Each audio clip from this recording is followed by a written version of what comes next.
ধন্যবাদ।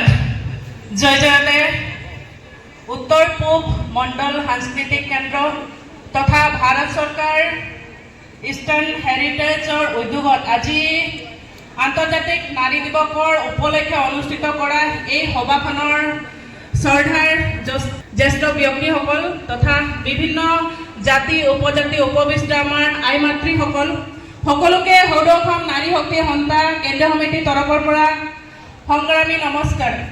নমস্কাৰ।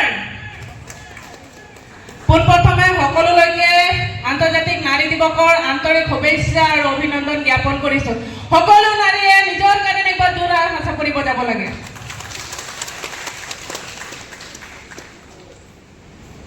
এখন ঘৰৰ পৰা আৰম্ভ কৰি গোটেই সমাজখনৰ দায়িত্ব লোৱা এগৰাকী নাৰীয়ে নিজকে শক্তিশালী বুলি আমি অনুভৱ কৰিব লাগিব। আমি প্ৰত্যেকটা ক্ষেত্ৰত নিজকে কমজোৰ বুলি ভাবোঁ।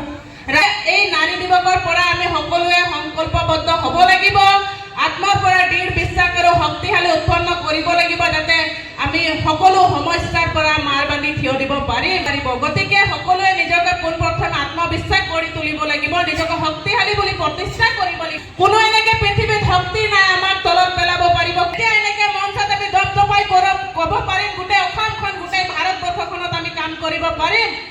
আৰু এই সোণালী সুযোগটো লগতে বঁটাটো প্ৰদান কৰাৰ কাৰণে ইষ্টাৰ্ণ হেৰিটেজৰ প্ৰতিষ্ঠাপক ৰুমি দাস বাইদেউক মই অন্তৰ্নিহিত ধন্যবাদ জ্ঞাপন কৰিছোঁ।